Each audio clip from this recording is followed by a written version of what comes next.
Y ¡hey! ¿Qué paisa, Portucaisa? Bienvenidos a otro vídeo, a otra entrevista súper interesante. Como veis, este año ha empezado la cosa con entrevistas, trayendo a gente pues muy interesante que tiene cosas muy importantes que decir. Y en este caso, pues no se queda corto. Y he traído, bueno, Dios, yo creo que ha sido el Espíritu Santo que me dijo cuando se me ocurrió este tema. ¿Por qué no escribes a Cristian Huerta, que seguramente sea el candidato perfecto? Así que, hola Cristian, ¿qué tal? Muchas gracias por estar aquí en Enriquísimo TV. No, gracias por la invitación. Es todo un placer, seguramente muchas personas lo conocéis y de verdad que es un gusto que estés aquí, poder compartir este tema, que creo que es de los temas más serios que se han tratado en el canal. También cómo lo afrontemos, ¿no? Pero me parece que es muy importante, bueno, pues a raíz de ciertas noticias o ciertas cosas que me fueron pasando algunos conocidos, pues estuve reflexionando al respecto y dije, porque eran personas católicas o por lo menos creyentes, ¿no? ¿Y qué sucede? Que yo veía ahí una especie de, bueno, sí, soy católico, pero el papa de ahora no me gusta porque no dice lo que creo que tiene que decir. Y no sé qué te parece, Cristian, porque a veces sucede que politizamos mucho el concepto de iglesia, ¿no? O sea, que nos ponemos las gafas de la política y pensamos que tienen que actuar igual, ¿no? O sea, ¿cómo ves esto? Sí, bueno, lo podría ver de diferentes maneras, pero se me vienen a la Sí. mente dos cosas. Una, eh, recientemente con el fallecimiento de nuestro Santo Padre Emérito, el Papa Benedicto XVI, Ujú. he visto algunas notas diciendo que, como volvemos a la parte politizada, como el Mm. flanco más conservador ahora sí se ha lanzado en contra del Papa Francisco para presionarle a que también renuncie, porque pues siempre cuando vivo Benedicto XVI, pues hasta qué punto sería este eh, prudente para ellos tener dos papas eméritos al mismo tiempo, etcétera, etcétera. Mm. Entonces, y que están intensificándose, pues básicamente estos ataques al Papa Francisco por la parte más conservadora, o yo que le digo tradicionalista, no tradicional, porque el católico debe de ser tradicional, Debe serlo. pero tradicionalista. Este, y hablando esto con un amigo sacerdote, llegamos a una conclusión. Es la misma dinámica del poder, volvemos a lo mismo.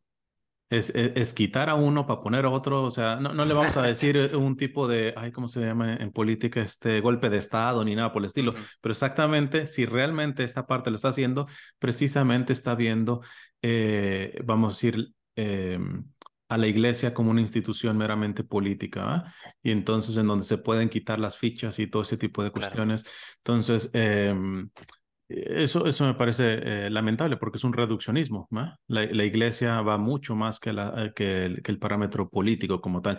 Tiene que inferir en la cuestión política, ¿va? Porque el evangelio se encarna y la dimensión política es una parte, por ejemplo, que toca también la doctrina social de la iglesia. Ujú. Pero esto no es una estructura, vamos a decir, meramente humana. Es una estructura divina y es ahí donde entramos en el proceso del misterio.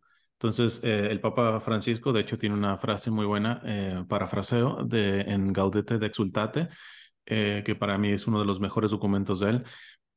Él dice, quien pretende tenerlo todo claro, usurpa la omnipotencia de Dios. Toma Entonces, ya. porque luego eh, quiero salvar la intención, o sea, de todos estos que se han vuelto críticos de este pontificado, pueden tener una cuestión genuina de querer, a su parecer, salvar a la iglesia, defender a la iglesia, a la ortodoxia, etcétera, todo esto.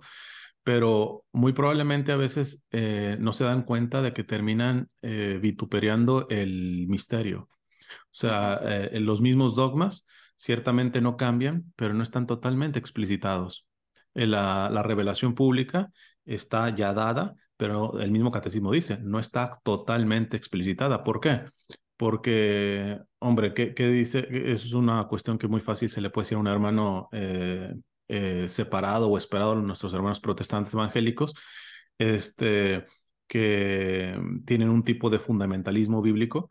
Entonces, dime, a ver, ¿cómo tratamos, por ejemplo, la cuestión de la clonación? Dime qué dice la Biblia de la clonación, pues a ver si me encuentran un versículo sobre eso. Entonces, es esta parte de ir explicitando. O por ejemplo, una vez vi una noticia que decía, eso ya hace algunos años, que el Vaticano ha agregado un pecado más, el ser hacker, ¿no? Este, Así. sí, y ahora inclusive se separa. Hacker estrictamente hablando no está mal, lo que le llaman ya más bien piratas cibernéticos, porque hay hackers Ujú, que realmente trabajan para el bien, ¿no? Entonces, eso es. pero pero estrictamente yo cuando escuché esa noticia me recuerdo que con los que estaba yo le digo, estos no entienden que no es un pecado nuevo. Dentro del hackeo malo o el pirata cibernético y todo esto, subyace la mentira, el robo, o sea, es lo mismo, pero acoplado Eso a es. tecnologías que evidentemente en el tiempo de nuestro Señor no existían, ¿verdad? Entonces, esto, ¿por qué lo menciono? Porque cuando uno cree que el dogma es como rígido, como tal, que es una palabra que continuamente el Papa Francisco está en contra de ello. Él quiere una Ujú, fe firme, pero no una fe rígida. Este, Se anquilosea, o sea, se vuelve, se politiza básicamente realmente la fe.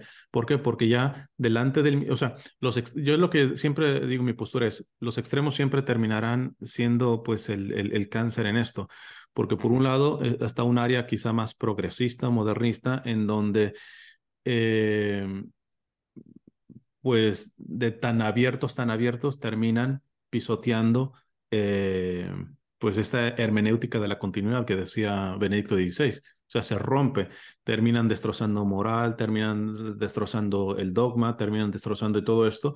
Entonces, pero la parte más conservadora de todo eso termina destrozando por por rigidez, por un tipo de esclerosis. O sea, Sí, sí, sí, sí. entonces, y los dos aunque son distantes en este sentido, en una cosa se parecen. Los dos no están respetando el misterio, uno por exceso y otro por defecto. Entonces, Sí, esta dinámica que está manejando ahorita el Papa Francisco con la cuestión sinodal, evidentemente riesgos, que me digan en cuál concilio no ha habido riesgos, en cuál sino no hay riesgo, váyanse a los hechos de los apóstoles, hasta entre los mismos apóstoles, o sea, la relación Pablo con Bernabé, los dos santos, los dos muy buenos, pero los dos no se llevaron y tuvieron que trabajar separados, entonces simplemente no trabajaron. Entonces, es esta cuestión de falta, yo creo que de humildad al misterio, ¿ah? De eso docilidad, es. de creer que yo tengo el organigrama perfecto de cómo debería de ser la iglesia, etcétera.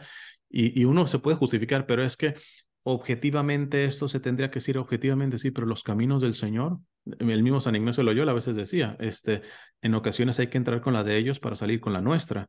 O sea que Ujujú. en un primer paso parecería que estás en contra de lo que Dios quiere y todo eso, pero no es más que la puerta para poder entrar en un tipo de diálogo y profundizar. Y porque lo que me queda claro es de que en la parte más conservadora tradicionalista, lo que quiere es que la iglesia actúe como actuó en el pasado, que es a través de pues básicamente de excomuniones, Ah, de aleccionar al mundo y darle, etcétera. Y primero es un anacronismo, porque hoy que me digan si verdaderamente la iglesia tiene una voz de autoridad respecto al mundo. Si somos honestos, bueno, tú ya, estás en Europa, o sea, sí. ¿qué realmente peso tiene la voz de tu párroco dentro de Nada, la sociedad? nada, nada. Anteriormente, y es que ellos por eso quieren vivir y rescatar esa parte, ¿verdad? Anteriormente la voz del policía, del maestro, del sacerdote, ya no se diga del obispo, resumbaba en todo Sí, sentido. sí, sí, sí, Entonces, es hoy verdad. por hoy estamos en una sociedad que nos guste o no, está secularizada, laicizada en el mal sentido de la palabra, etcétera. Y entonces es un nuevo reto para para la fe. Y me parece que es muy lindo. Que más Sí, que de lamentarnos, es muy lindo porque en esta circunstancia o coyuntura en la que estamos, me parece que se puede hacer real lo que dice nuestro Señor en el Evangelio, que hay que ser fermento en la masa. eso Ojo la es, eso imagen que es. usa. O sea, no está diciendo que seamos la Ujú. masa, fermento, una cosita así. Una Entonces, cosita muy pequeña, sí. sí, entonces, pero es como que yo lo que creo que a veces, no a veces, con mucha frecuencia, nuestras carencias emocionales y psicológicas, o sea, nuestros complejos y todo eso, se terminan proyectando también en nuestras cuestiones de fe. Entonces, a veces detrás de una apologética de defensa de la doctrina y todo esto, o también de un progresismo o modernismo de cualquier parte, no está pasando más que el respirar por una herida de uno, ¿no? Ujú, ujú. Por algún tipo de complejo, inseguridad, etcétera. Y en eso nos podemos afianzar, ¿va? Nos podemos decir, esto me sirve para un poquito suavizar, en vez de ir sanando, quiero presentar ciertas máscaras que agarro la fe. No, unos agarran, no sé, el veganismo, otros agarran la cuestión política, etcétera, todo eso, pero no es más que la máscara que me ayuda a poder suavizar una herida que no estoy dispuesta a confrontarla a su Eso es. profundidad. Y esto es lo que yo creo que es una gran bendición el pontificado del Papa Francisco. A diferencia de aquellos que dicen que confunde, yo digo, no, el Papa Francisco no está queriendo una iglesia confundida, quiere una iglesia adulta que aprenda a discernir. Anteriormente todo se te daba en la boquita. Ahorita estamos en una realidad tan compleja que el Papa quiere gente que pueda trabajar en un discernimiento y Ujú. no un discernimiento solamente entre lo bueno y lo malo, sino entre lo bueno y lo santo. O sea, a ver, yo estoy defendiendo a la iglesia y todo esto, y sí, con catecismo y todo eso, pero me he profundizado si verdaderamente la emoción de mi interior en esa defensa es soberbia, es arrogancia, es megalomanía, narcisismo, etcétera. Ujú. Y al revés, que dentro de mis miserias, en un pecado que cometa, el pecado siempre será condenable y todo esto, pero en el discernimiento me doy cuenta que estoy dando una batalla bien, valiente. Entonces, y por lo tanto no me tendría que desilusionar ni siquiera en mi propia miseria. ¿Por qué? Porque mi miseria siempre me está recordando la batalla que estoy yo dando. Entonces, Eso es verdad. entonces, tanto cuando yo supuestamente estoy haciendo el bien, la cosa no puede estar tan limpia adentro, Ujú. como también cuando estoy haciendo las cosas mal por debilidades, por vicios, por adicciones, inclusive que a veces tienen que ver con la cuestión química cerebral, que ni siquiera tienen tanto que ver con la voluntad, etcétera. Entonces, tampoco la cosa está tan mal así atrás de eso. Entonces, es un pontificado que está abriendo el punto al discernimiento, pero el problema es que no queremos discernir, queremos recetas que nos digan lo de siempre, paso uno, paso dos, paso tres, pero cuando nos dicen, no, aquí te dejo, tú vas a cocinar. Yo te doy algunas cuestiones, pero tú tienes que empezar a madurar. ¿Por qué? Porque los retos que se nos vienen son muy complicados. Si hoy por hoy queremos ser católicos como a la antigua, en el sentido, no en el sentido bueno de la tradición, que es lo que se tiene que permanecer, a la antigua menciono en el sentido de lo acartonado de las estructuras o de la organización Ujú. como tal, nos vamos a dar de topes con la pared. Porque hoy por hoy esta sociedad, yo les reto, díganle a una multitud, por ejemplo, de jóvenes que solamente, por ejemplo, con respecto a la sexualidad, que la pornografía, que las relaciones fuera del matrimonio, que todo eso es pecado, pecado, pecado, pecado, a ver cuántos desde ese discurso empiezan a vivir la castidad. A ver cuántos. Ahora, les propongo a esos mismos jóvenes, fomenten relaciones de amistad, más que te vas a ir al infierno por eso, decirle, mira, tú sabes el proyecto precioso que Dios ha puesto en la sexualidad, la plenitud que da el hombre y la mujer vivida en el contexto que Dios quiera. Sí, señor, sí, señor. Desde ahí yo les aseguro que podrán ser muchos o pocos, no importa, pero habrá un tipo de conversión más sólida. ¿Por qué? Porque cuando la conversión viene por la amenaza, cuando la conversión viene por el miedo, etcétera, se termina flaqueando en el momento que desaparece el miedo, porque está supeditado a eso. Eso es. Ujú. Entonces, en cambio, cuando esto lo decía San Charles de Foucault, que hablaba más de los procesos, decía que las conversiones más duraderas son las que han llevado un largo proceso. ¿No? ¿Por qué? Porque hay un proceso de amistad, hay un proceso de caída, hay un proceso de ir discerniendo, de decir, yo ya me superé, pero de pronto el Señor me permite volver no a caer de donde inicié, a veces hasta más abajo. Entonces dice, entonces, a ver, me engañé a mí mismo. Este paso de supuesto crecimiento, de supuesta conversión no era tan claro.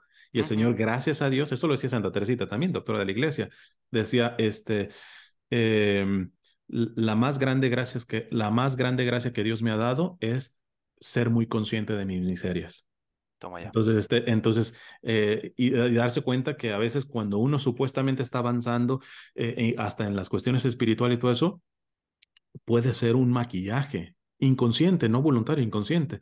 Entonces, Sí. ese continuo discernimiento, y ese es, yo creo que es el lema que podría poner el pontificado del Papa Francisco.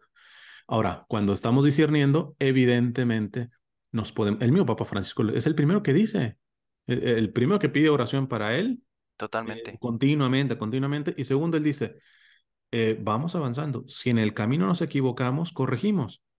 Pero la opción, al menos él, no va a quedar, no, quedémonos aquí seguros en lo ya conocido, etcétera, para no equivocarnos. No, el Espíritu Santo nos está empujando a una realidad de un mundo totalmente secularizado, mundanizado, etcétera, y todo esto.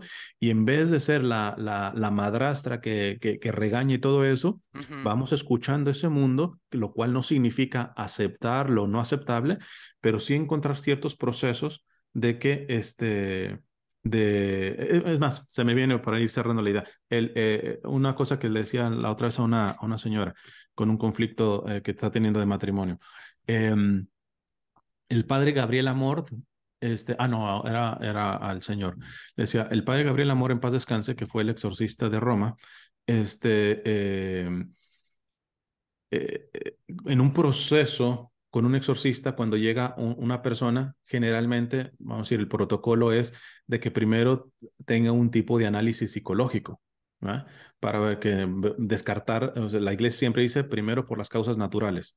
Entonces, antes de decir, no, es el diablo y todo eso, no, vamos a ver si tienes algún problema físico, mental, psicológico, emocional. Entonces, ujú, pero el padre Gabriel Amor dice que en los últimos años, ya cuando le llegaban, él directamente entraba con la oración de liberación, claro, en silencio o en latín para no sugestionarla si es que no tuviera nada la persona, porque él decía, es que yo ya doy por hecho que cualquier persona que me va a venir traen muchas miserias a nivel emocional, heridas. ¿Por qué? Porque ve cómo está el mundo. O sea, yo ujú. ya tengo que darlo por hecho. Yo brinco, claro, después lo puedo mandar al psicólogo, pero yo ya lo hago porque si estoy esperando que me llegue alguien sano psicológicamente y simplemente las reacciones son a nivel preternatural, cada vez menos pasa eso.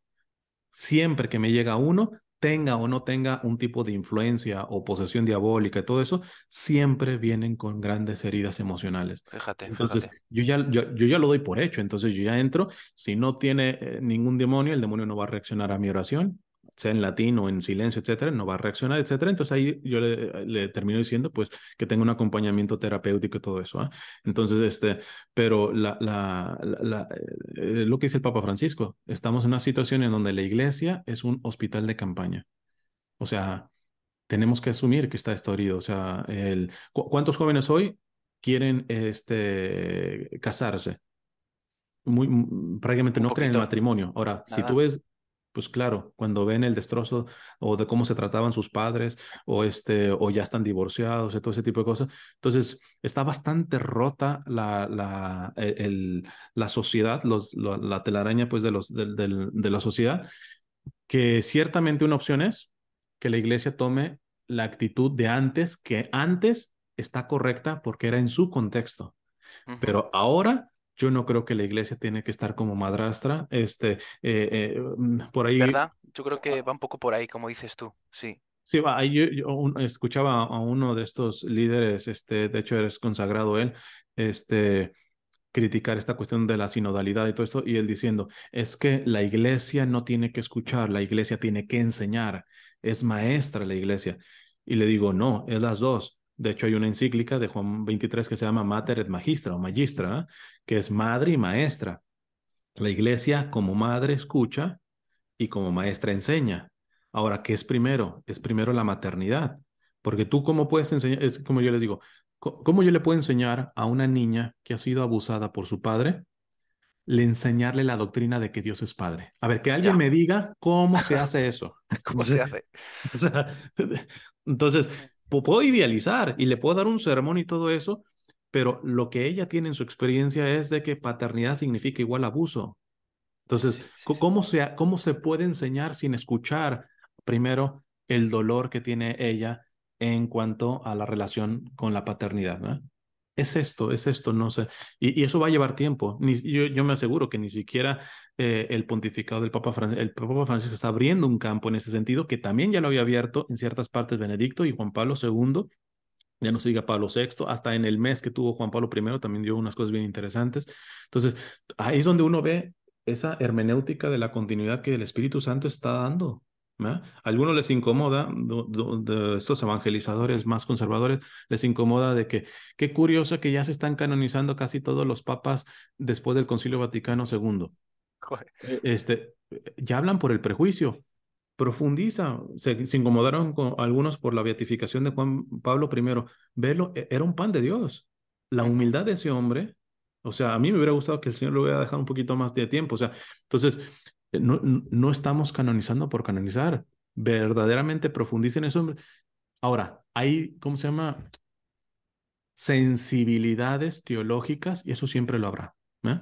Por ejemplo, ahorita está haciendo mucho aspavientos y todo esto con lo que dijo a Monseñor Gansby, que el secretario de Benedicto XVI, que dijo que a Benedicto XVI parece que le dolió mucho lo del motu propio respecto a la misa tridentina. ¿Va? Ujú. Entonces, ¿eso significa que está en contra del Papa Francisco? No. Para empezar, el mismo Gansby, su escudo era una parte tenía del escudo de Benedicto XVI. Cuando fue electo Francisco, él cambió esa parte. Entonces habla de una fidelidad, de una legitimidad. Ahora, no es una fidelidad, pues tipo fan de un club de fútbol, ¿va?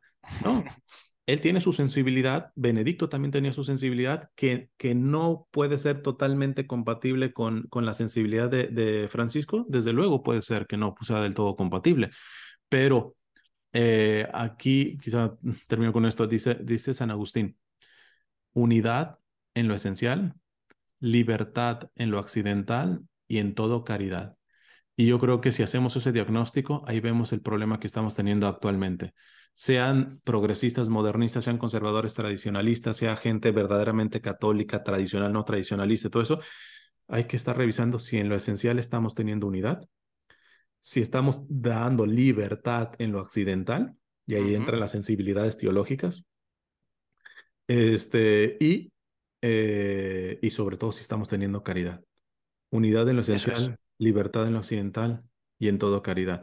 Y creo que no estamos haciendo mucho trabajo. Inclusive yo me pongo, muchas veces he faltado alguna de estas tres. Bueno, quizá en la parte del esencial no tanto, o al menos no soy consciente que en la parte que me haya ido en contra de algo esencial, ¿va? A la fe. Pues todo esto, Cristian, que cuentas interesantísimo. Se me ocurrían preguntas para Oh, profundizar dale. más en el tema de la rigidez, ¿no?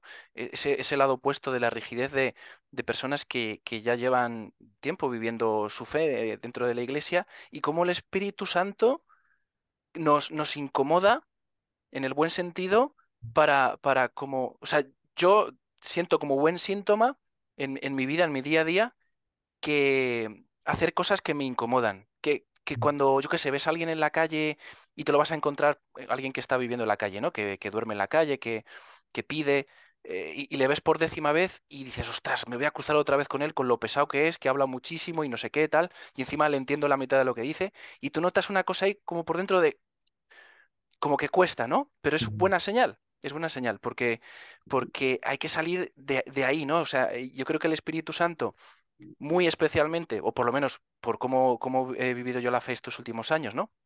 Eh, con el Papa Francisco, creo que a muchos de esas personas, ¿no? Un poquito más rígidas, que no significa que sea malo. A nosotros nos puede pasar perfectamente con muchísimas cosas. En la propia confesión, que lo vamos dejando, eso se va endureciendo, parece que no, pero con pequeñitas cosas nos puede pasar, ¿no?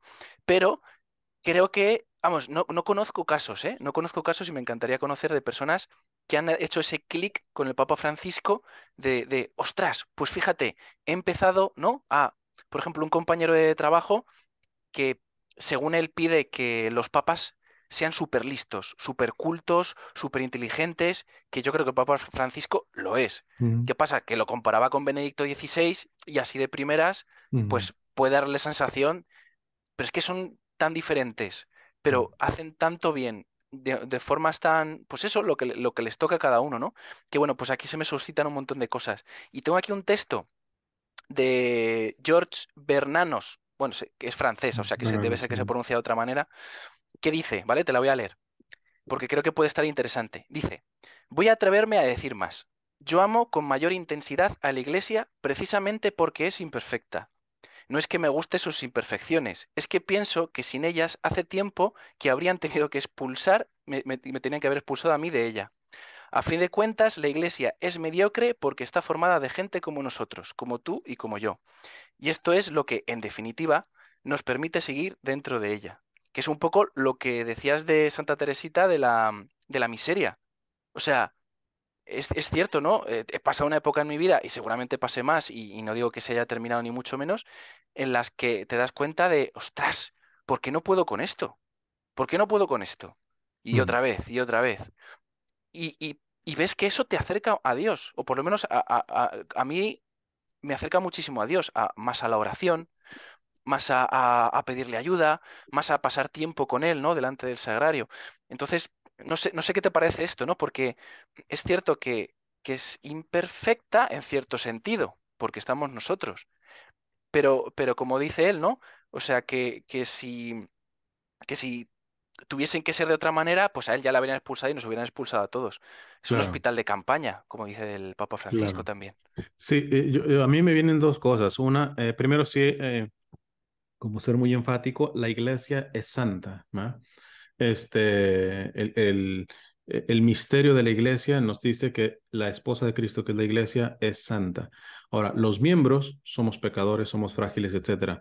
Pero con esto que decías de Bernanos, se me vino a la mente, aquí lo traté de buscarlo rapidito, hay un Ujú, texto de Carlo Carreto, que fue, bueno, un laico prominente de la Acción Católica Italiana. Después conoció la espiritualidad de Charles de Foucault y se hizo ujú, de una congregación que tiene ese tipo de espiritualidad. Este, y tiene un texto, es medianamente largo, pero leo un poquito, que va con esta parte, ¿va? vale. De hecho, él, curiosamente, le tocó los tiempos del concilio también. Él mandó una carta, no sé qué tanto le hayan atendido, por ejemplo, con respecto a la confesión, es decir, entiendo de cómo se administra el sacramento de la reconciliación hoy, de por qué la iglesia lo hace en este sentido de sigilo sacramental, de la privacidad y todo eso. Dice, pero me gustaría que también, sin dejar esto, agregaran nuevamente la forma, ahora sí que sí, tradicional, porque a veces los que hablan mucho de tradición la hablan en cuanto a lo que les conviene, ¿va? Entonces, pues, si vamos a tradición, nada más tradicional que la confesión pública, porque los primeros cristianos se confesaban públicamente.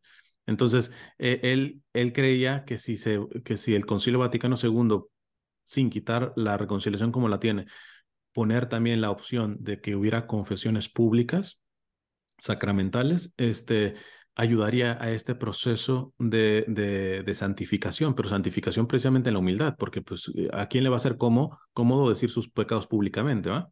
Ujú, Entonces, pero bueno, él ponía una cosa bien interesante, sobre todo en muchas frustraciones que tenía al interior de la iglesia, dice Carlo Carreto, ¿cuánto me has hecho sufrir, iglesia? Y sin embargo, a ti me debo.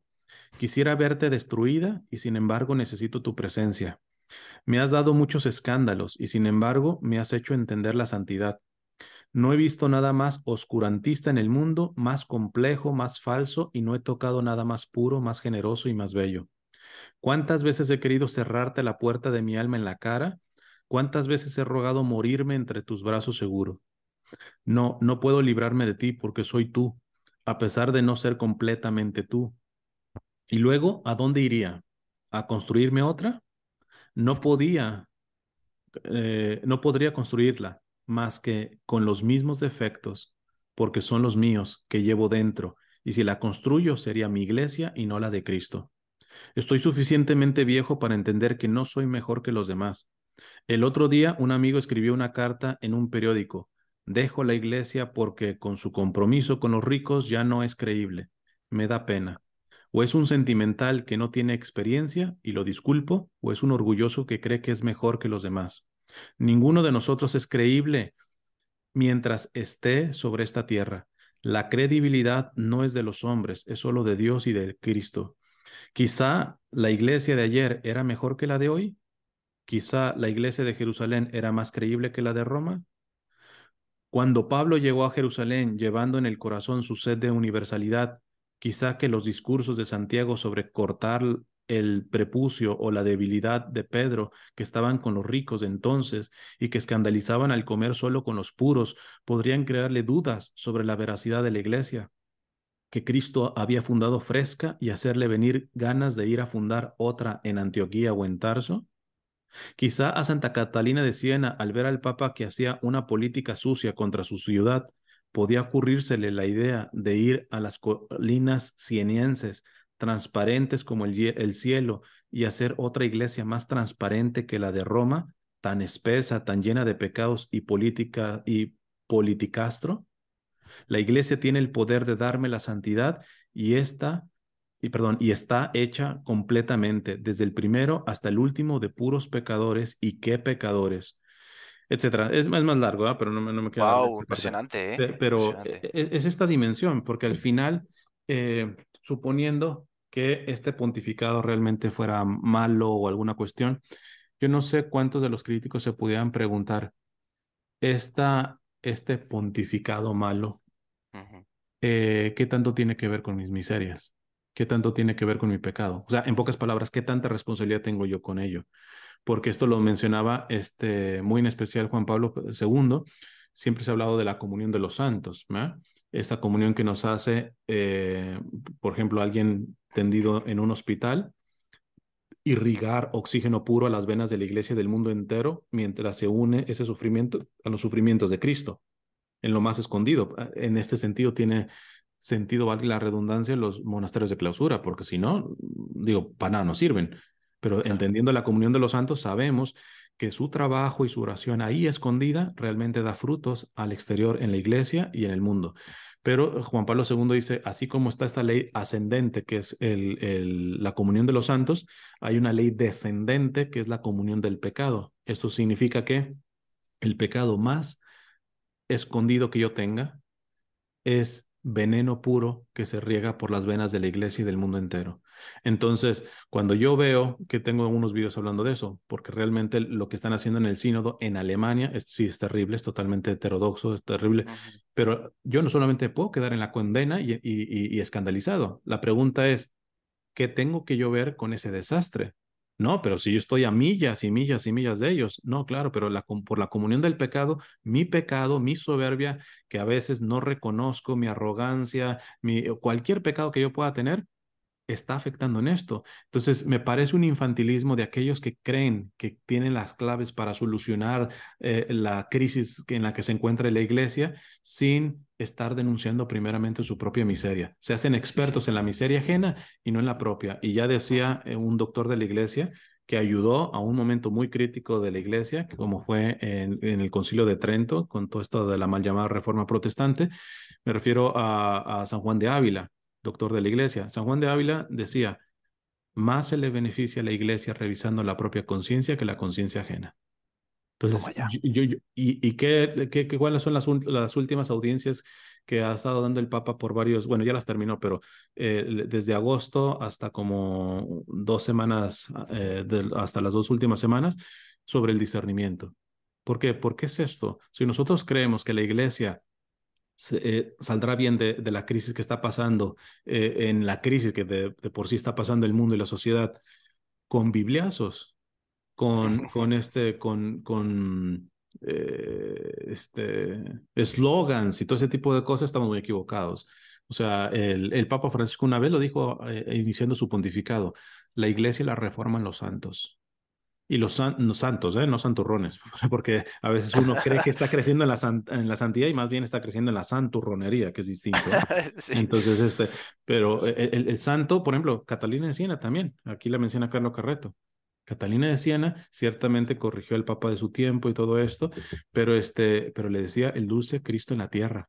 O sea, la ternura y el amor que tenía por el sucesor de San Pedro, Santa Catalina de Siena. Y sobre todo, cuando le preguntaban, si le hubiéramos preguntado, porque lo dejó en sus escritos, cómo se definía ella, ella decía, soy nada con pecado encima.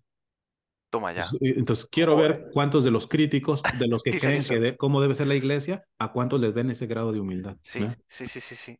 Sí, uf, bueno, espectacular. Es que me venía, no, no sé si volver a la parte de atrás porque, o sea, de lo que decías al principio, porque me venía un paralelismo, ¿no? Lo digo porque trato de que, por lo menos, o sea, que personas católicas que tienen ese cáliz de, bueno, cáliz creo que se dice, de un poco de desunión, ¿no? De cada uno, de ir un poco por su lado porque ahora esto no le gusta, veo, ¿no? Veo que muchas veces nosotros, a personas que nos preguntan, que están alejadas de la iglesia y que nos dicen cosas de la riqueza de la iglesia, un poco lo típico, ¿no? Los clichés de siempre. Por dentro quisiéramos que esas personas acogiesen lo que nosotros vivimos, los mandamientos, de alguna manera, pero luego, cuando ya estamos dentro, no acogemos ciertos mandamientos nuevos, ¿no? Encíclicas, yo qué sé, Mm, palabras del Papa, y no acogemos. Es decir, que nos pasa lo mismo que les pasa a las personas que están alejadas. Es decir, a mí eso me ayuda muchísimo a revisarme y a decir, vale, Quique, lo que decías, ¿no? Del discernimiento. Discernimiento importantísimo y recomendable lo que ha dicho Cristian de las audiencias del Papa Francisco al respecto. Es muy importante ahora hacer ese discernimiento.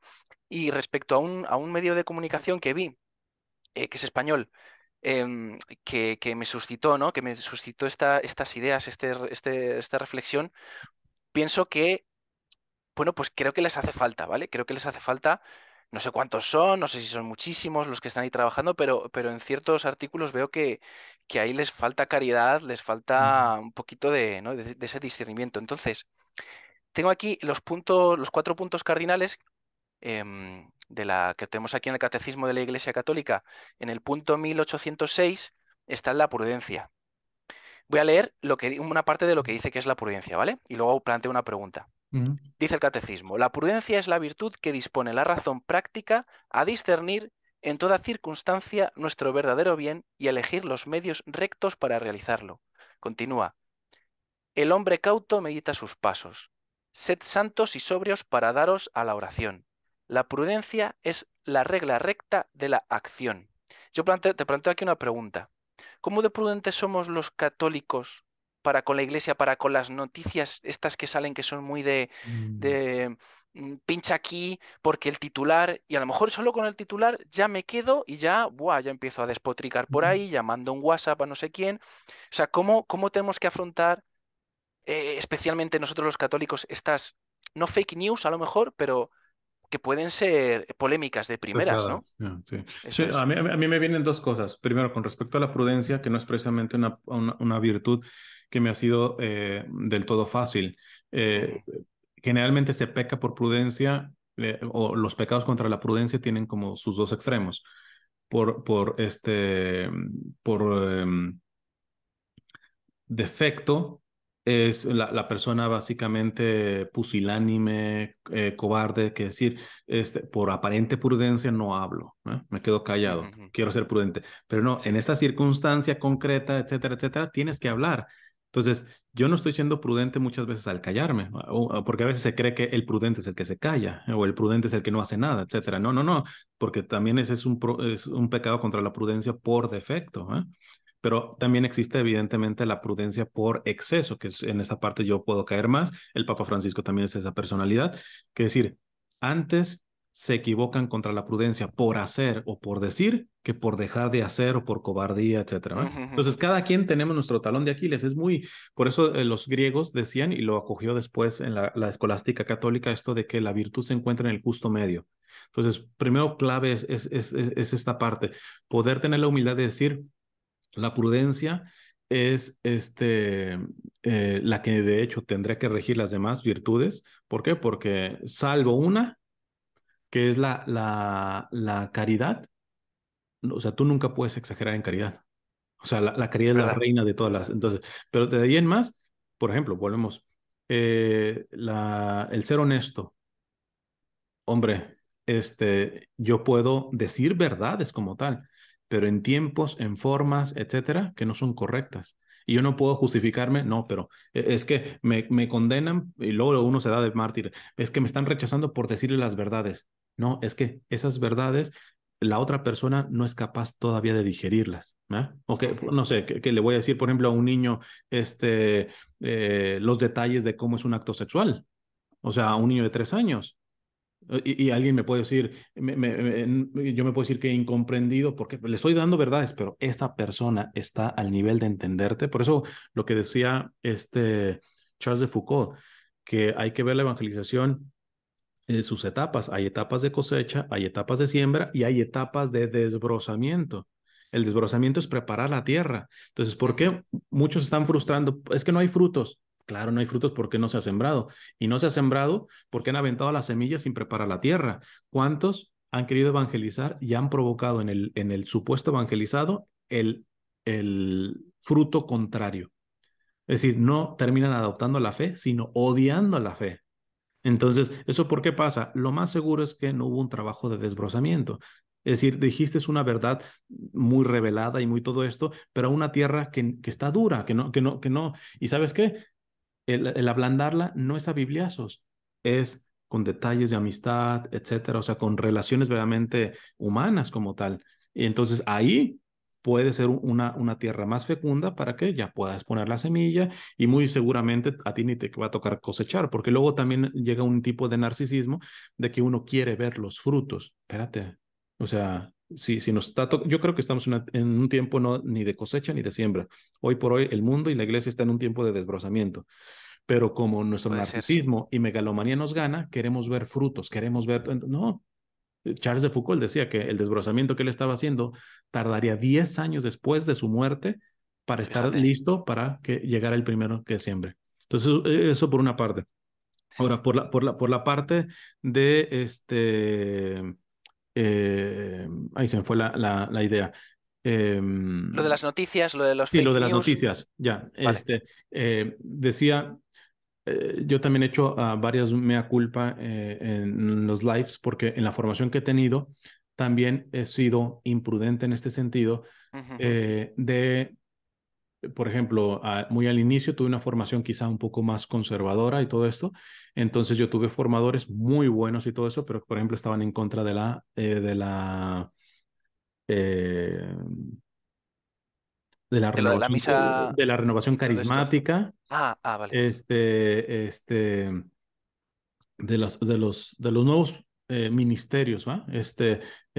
Más populares, vamos a llamar, no más populares, sino la renovación carismática, Sí, la oración de liberación, todo que vale. tiene que ver con los carismas, ¿va? Entonces, y yo me relacioné con la renovación carismática en un principio, ya hace muchos años en mi adolescencia, con bastante prejuicio. O sea, ni siquiera los formadores tenían todo el derecho a pensar de eso, pero yo no hice la experiencia de decir, bueno, ¿sabes qué? Yo profundizo, tomo, me puede servir como advertencia, ya tengo un poco de información, pero yo voy, investigo y profundizo.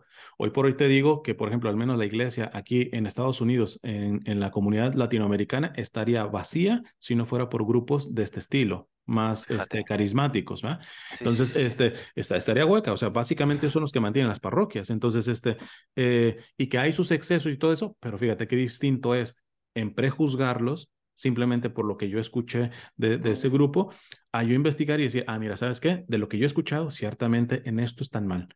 Y ahí tú les ayudas, les vas ayudando Eso es, les ayudas, no te quedas ahí como, bueno, les tiro ahí la, Mm, ¿sabes? La crítica y no, sino que es verdad, es verdad. O sea, me gusta mucho eso que sí, dices. y al revés, también me ha pasado.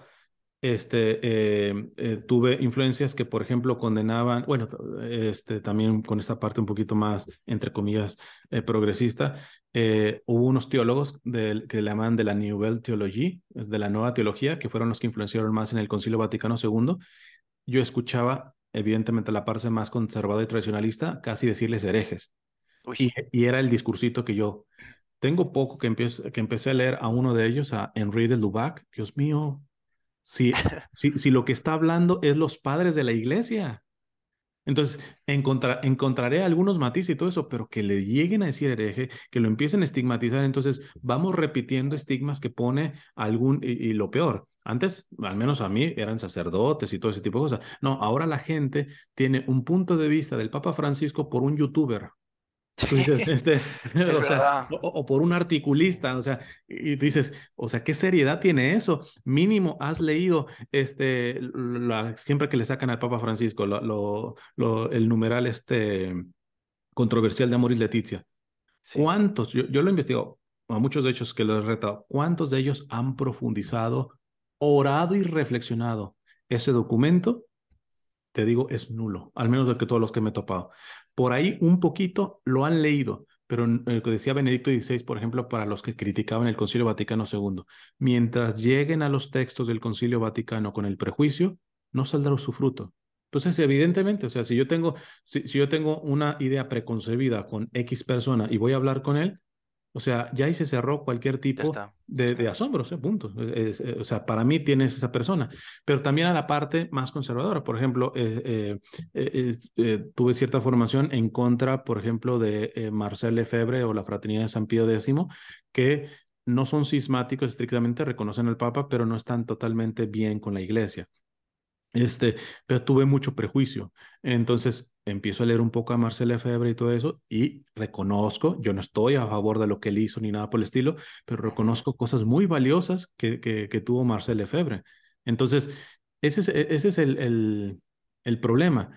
Yo creo que la prudencia nos tendría que llevar a aquella recomendación que dice San Pablo: examínenlo todo y quédense con lo bueno. Y yo les aseguro que hasta en el Papa Francisco, que ese es el problema, aquellos que le tienen un poco ya de preconcepto y todo eso, yo digo un poquito de manera muy popular, se les atoraría en el cogote decirle una cosa buena, aunque la identificaran, porque ya están tan ofuscados, o sea, ya su Sí, sí, crítica ha sí. sido tan sistemática que no, recordemos que cuando tú haces repetitivo un concepto, un concepto, un concepto, un concepto, como que alienas la parte afectiva de eso. O sea, entonces, aún cuando, ¿cuántas personas, por ejemplo, que no tuvieron unos padres tan afectivos y todo cariñosos, a cuántos no les gustaría decirle, te quiero mamá, te amo mamá? Ujú. Y te dicen, pero se me atora aquí. O sea, hay algo que no puedo. Entonces, ese es el peligro de estar siendo sesgados por estos tipos de artículos que tú dices o youtubers que presentan su legítima opinión. Pero Sí, yo creo que tenemos que ser más responsables y profundizar. Y si no, a lo menos tener la prudencia de decir, ¿sabes qué? Hasta que yo no profundice, yo no voy a ir repitiendo eslogans en contra del Papa o en contra de quien sea, claro, claro. simplemente porque lo escuché, ¿verdad? O sea, yo creo que en cierto modo, a ver si no lo digo mal, pero nosotros tenemos un amor a la iglesia que es eso de lo que has leído antes, ¿no? Que va más allá de lo humano. Es decir, hasta, mira, cuando a mí me preguntan por mi conversión y por qué te bautizaste tan mayor y tal, yo digo, mira, es que yo cada vez quiero más a la iglesia, cada vez confío más. De hecho, desde el principio que casi no conocía nada, me resultó súper confiable, súper confiable.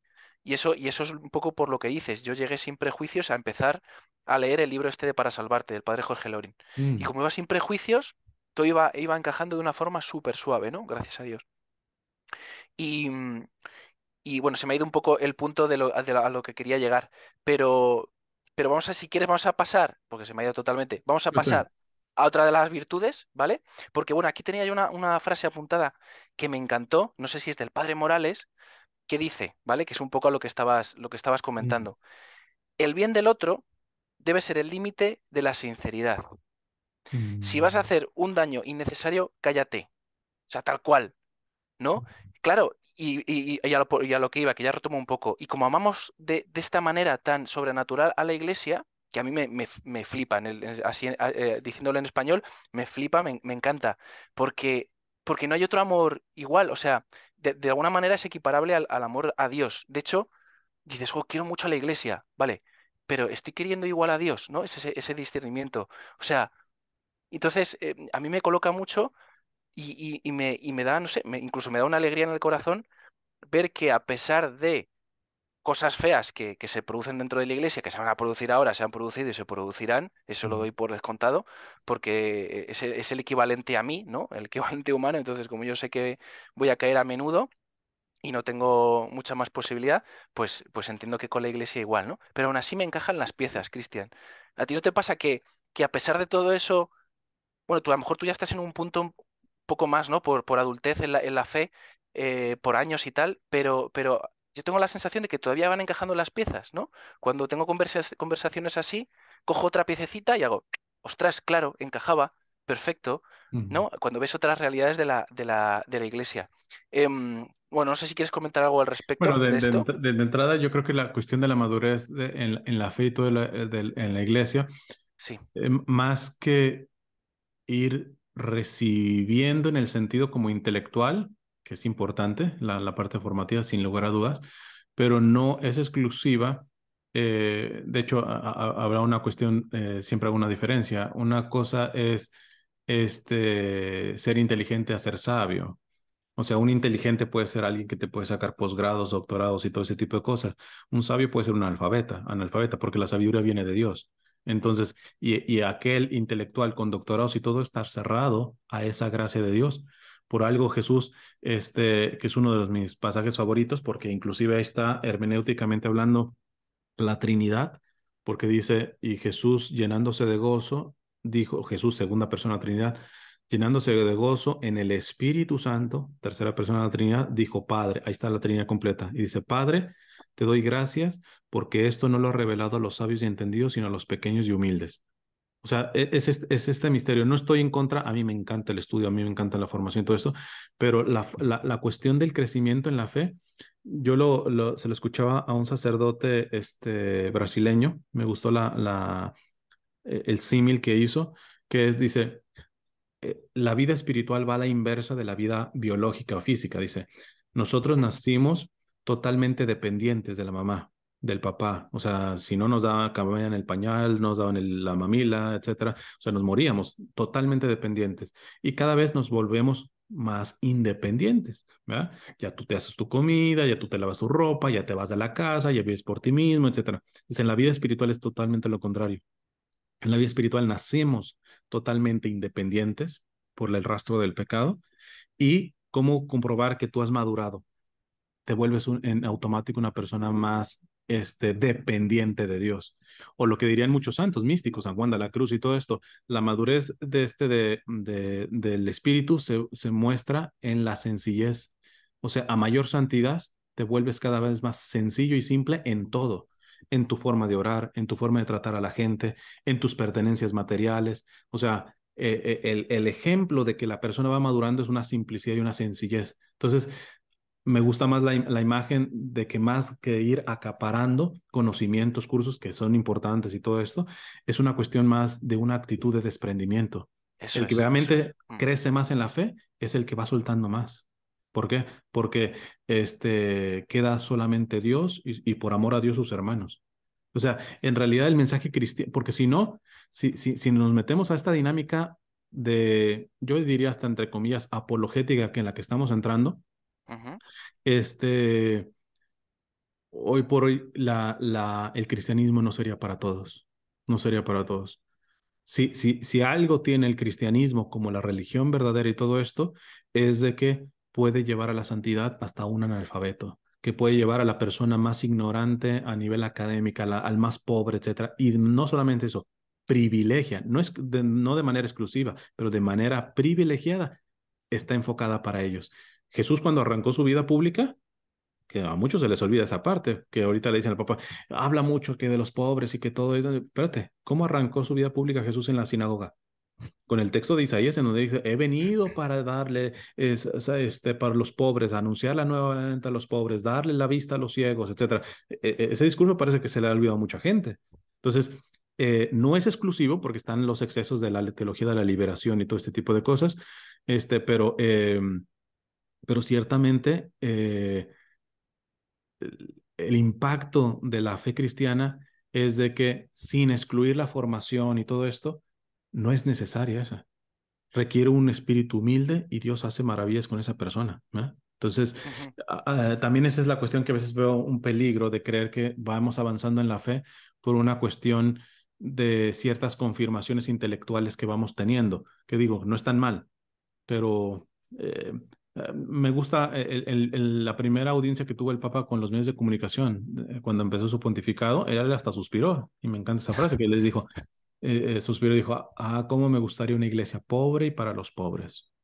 Entonces, porque de alguna manera el católico tendría que ser pobre en el sentido evangélico. Sería muy largo yo explicar todo esto, tengo ya Claro. material de esto, pero, pero desde luego, porque el pobre con mayúscula, bueno, el mismo, la Sagrada Escritura nos dice, los protestantes generalmente, y más de un católico, corta ese texto bíblico que dice, y Cristo se hizo, siendo rico, se hizo pobre para hacernos ricos. Entonces, pero hasta ahí lo dejan. No dice el versículo completo. El versículo completo dice, o sea, Cristo siendo rico se hizo pobre para hacernos ricos con su pobreza. Es decir, Ujú, la toma. pobreza, la riqueza del cristiano es la pobreza de Cristo, ¿no? Entonces, pero bueno, me sugiere un poquito esta idea, ¿no? No, no, genial, ¿eh? De verdad que creo que esto que has comentado puede ayudar muchísimo. A mí ya lo está haciendo. No me voy a meter en más virtudes Mm. cardinales. Vamos a ir a esta última pregunta que expláyate lo que necesites, pero es que me parece que es muy interesante, ¿vale? ¿Cómo deberíamos corregirnos entre nosotros? Es decir, nos solemos dar entre nosotros en nuestros movimientos, ¿no? En catequesis, cómo evangelizar a las personas que están alejadas, pero entre nosotros, ¿cómo podemos corregirnos? ¿Cómo puedo, por ejemplo, esa persona que me decía, pues yo prefiero un papa listo, prefiero un papa inteligente, que me ponga las cosas, o sea, no prefiero, no, o sea, este papa no Mm. me gusta, ¿no? ¿Cómo podemos corregir fraternalmente a los que están a nuestro alrededor? O sea, lo primero es que humildemente tenemos que saber que creemos que no están en la verdad o que a lo mejor están un poco alejados, ¿no? Mm. De ese punto de vista. ¿Cómo crees o cómo lo haces tú? No lo sé. Ya, primero, siempre diferencio entre corrección y corrección fraterna. El cristiano Vale. no solamente tiene que corregir, no basta. Algunos dicen, no, pero es que una de las obras de misericordia es corregir al errado, sí, pero el tipo de corrección que tiene que hacer el cristiano es corrección fraterna. Esto hace totalmente la diferencia. ¿Por qué? Porque frater en latín es hermano. O sea, tengo que corregir dentro de alguien que es de mi sangre, vamos a llamarlo así, que es algo íntimo a mí. Porque eso es la gran diferencia. Digo, ¿cuántas veces unas mamás, no sabes, me dicen, no entiendo? Yo le decía a mi muchacho, a mi adolescente, que le mandaba y lo regañaba de que tuviera el cuarto limpio, su cama y todo eso, y nunca hacía caso. Ahora tiene novia, la novia le comentó eso, lo limpia. Pues sí, evidentemente, porque por alguna razón ese muchacho no se siente amado por usted, ¿verdad?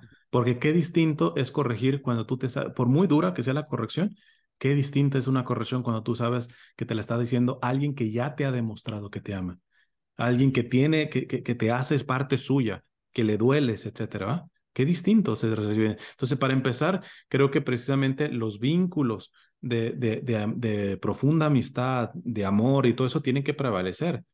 Evidentemente hay correcciones que se tienen que hacer y uno dice, no, pues de aquí a que me hago amigo de esto es una cuestión más grave y todo esto, pues son excepciones, pero en un principio yo lo que diría es entender que no podemos estar yendo a corregir si no amamos al corregido. ¿Verdad? Y sáquense ese argumento barato de algunos que dicen, pero es que el primer acto de amor es decir la verdad, como para que decir, no me pidas que el amor, o sea, mi acto de amor para esta persona es decirle la verdad. No, porque decía Juan Pablo II, no acepten verdad sin caridad, ni caridad sin verdad.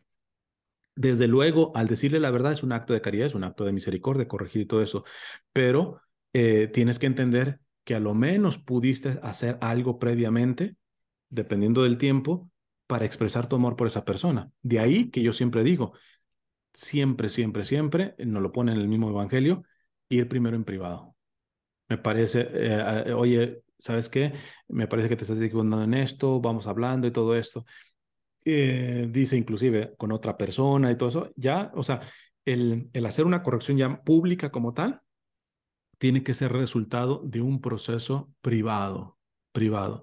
Y esa parte creo que no la estamos tomando muy en no estamos cuenta. Como tomando. todo esto está muy mediatizado y redes sociales y se dice y todo esto, entonces, desafortunadamente, y eso, tengo ahí una charla sobre, porque acá en California hace como unos 4 o 5 años por ahí, el Estado quería como obligar o meter un tipo de ley que obligara a los sacerdotes a revelar pecados de confesión Uh, respecto a crímenes, ¿verdad? Pero el sigilo sacramental es absoluto, no hay una sola excepción. O sea, si un criminal dice, se va con un sacerdote y se confiesa y le dice que va a matar a medio mundo, mañana el sacerdote no puede decir absolutamente nada. ¿Por qué? Porque la confesión no es un terreno del sacerdote, el sacerdote actúa in persona Christi, es una información que esa persona le está dando totalmente a Cristo, ¿no? Entonces, lo que sí puede decir es decir, con esa confesión, interrumpo aquí la confesión. Todo lo que digas ya no es el sigilo. ¿Por qué? claro, Porque muchas veces te quieren manipular, querrán manipular al sacerdote, etcétera, ¿va? qué Pero fuerte. eh, con esta cuestión, al dar una charla sobre esto, porque eran tiempos, gracias a Dios no pasó, pero al ir profundizando, vi una cosa buena. Yo también con Carlos Carreto estoy de acuerdo en que se pudiera dar la opción también de las confesiones públicas como en los primeros siglos, sin quitar como estamos ahorita. Pero el hecho del sigilo sacramental que se mantiene ahora en la manera de administrar la confesión, el sacramento de la reconciliación, tiene que ver también con esta cuestión de la corrección. ¿Por qué?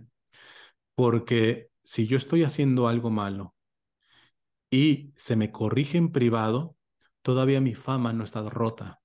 Eso es. Entonces, por una cuestión del ego, que todavía nos falta quitar mucho todo esto, es un tipo de protección que yo pueda sentir, es decir, en el camino corrijo, al fin y al cabo no conocen todos, ¿no? Entonces, se me ha corregido en privado, no fui exhibido. En el momento que soy exhibido, muchos perderían la esperanza. Diría, o sea, ya para qué cambiar. Si para todo mundo soy el pecador X, ¿no? Entonces, al ser exhibido. Entonces, ahí creo que es una cuestión también importante de ser empático, ponerte en los zapatos. ¿Ah? ¿A ti te gustaría que te exhibieran en este sentido o que a lo menos hayan intentado primero en privado? Un proceso paciente, caritativo, etcétera, todo eso.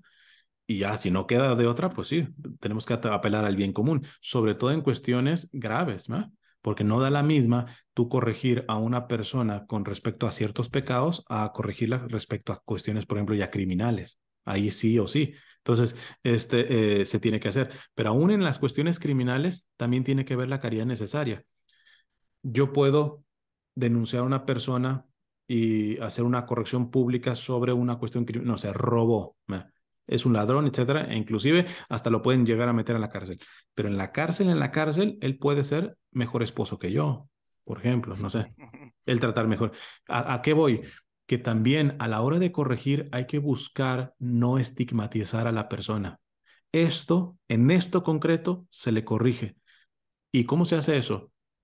Siendo generoso en reconocer las virtudes.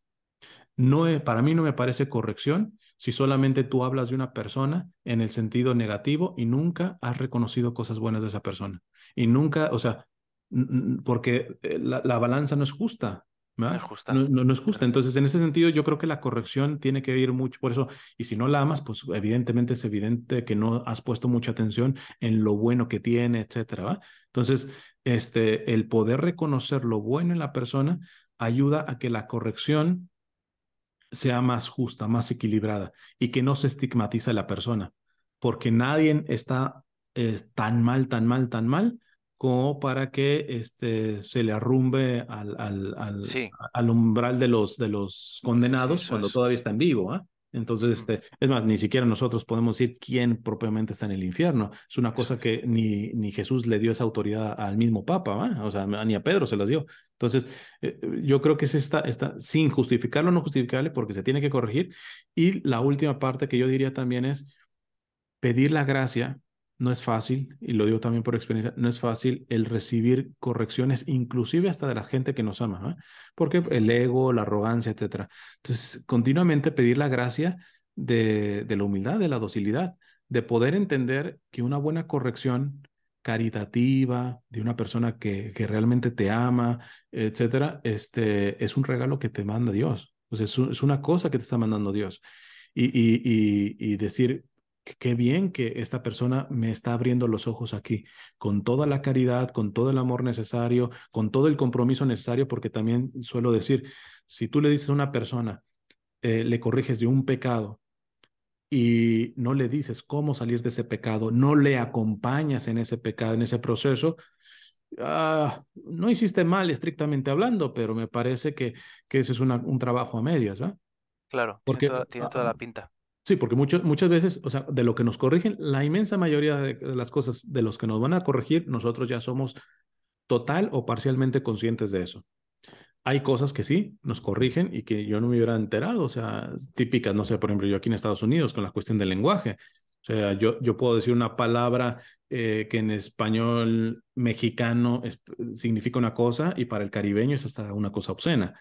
Entonces, son cosas sorpresivas en donde tú recibes la corrección porque ni siquiera te hueles que eso estuviera haciéndote mal, Claro, ¿verdad? claro, Pero claro. en general nosotros somos bastante conscientes de las cosas que no hacemos bien, etcétera. Entonces, ¿por qué digo esto? Porque el que cuando vayamos a corregir tenemos que asumir que lo más probable es que él sepa que no está haciendo bien las cosas. Simplemente o no tiene la voluntad o no sabe cómo salir, cómo cambiar esa actitud, cómo todo ese tipo de cosas. Entonces, asegurarse de que cuando yo llevo la corrección, llevo también la solución. No sirve simplemente, tú no tendrías que estar hablando así. ¿Y cómo tengo que hablar? Enseñarle. A veces creen que estoy siendo sarcástico, pero por ejemplo, a veces que me decía, es que tú eres un soberbio y un arrogante, perfecto. Asumo que tú estás detectando eso porque tú eres humilde. ¿Me podrías enseñar a ser humilde como tú eres humilde? No estés haciendo sarcasmo, no, o sea, yo estoy realmente, tú, si estás detectando eso, asumo que eres más humilde que yo. Entonces, ¿podrías enseñarme a Sí, cómo sí, llegar a la humildad a la que tú has sí, sí, llegado? sí. ¿O será que se enojan precisamente porque ellos con esto están detectando que están corrigiendo a un soberbio y ellos no están dispuestos a corregir su propia soberbia? No están Sí, sí, trabajando sí. ni en ello, ¿eh? Entonces, creo que es esa cuestión de entender que la inmensa mayoría de los que hacemos algo mal somos conscientes de esto, y que necesitamos más bien soluciones más que una corrección simplemente del mal por el mal, sino Ujú. una cuestión más asertiva. ¿De qué manera puedo salir? Inclusive compromiso. Yo te ayudo. Vamos a Compromisos. Es trabajar que en esto y esa palabra quema a veces, ¿no? El ya. compromiso, comprometerte a implicarte en más de lo que pensabas. Pero oye, y yo estaba pensando que tenemos que tener en cuenta que las personas que nos corrigen de esa manera, con amor, no es fácil. O sea, no es fácil acercarte a una persona y decir, ostras, le tengo que decir esto, ¿cómo se Mm. lo digo? ¿Cuándo se lo di? ¿Cuándo le cojo y hablamos solos? Y claro, también le tengo que decir algo, lo que dices tú, ¿no? De darle una solución, ¿cómo lo va a coger? Es decir, el que corrige, el que quiere corregir de esa manera, tenemos que saber que viene y no es fácil, o sea, le está costando, por lo tanto hay que agradecerlo mucho, ¿no? Que a lo mejor de primeras, lo que dices tú en tu ego, te toca, ¿no? Y "Uy, no me gusta lo que me ha dicho", pero luego lo piensas y dices, Mm. ostras, se ha Ah, molestado en mí, ahora ¿no? estoy recordando, por si sirve, creo que sí tengo esa, tengo una, porque yo en la Florida formé unas pequeñas comunidades que al final se terminó siendo una pequeña comunidad de vida cristiana de jóvenes, ya ahorita la mayoría están casados y todo eso, pero siguen reuniéndose. Ujú. Entonces fue una estructura de donde hacían el lección divina y todo eso, pero una vez al mes hacían corrección fraterna. Anda. Entonces, como era una cuestión más, y se podían decir las cosas tan claras, que uno diría, wow, pero porque se aman, están semanalmente meditando en la palabra de Dios, etcétera. Pero formulé un protocolo que si ellos no hubieran querido, no lo hubieran hecho, ¿ah? Y lo aceptaron. Por ejemplo, en la corrección fraterna, antes de yo corregir a alguien de esa pequeña comunidad, etcétera, yo oraba por él, este, y oraba por mí para que sea de la manera que Dios quiere, etcétera. Una breve oración antes de decirle correcto. Entonces, antes de hacía la oración y antes ya de soltar la corrección, tenía que ver un gesto de besarle los pies a la persona que iba a corregir.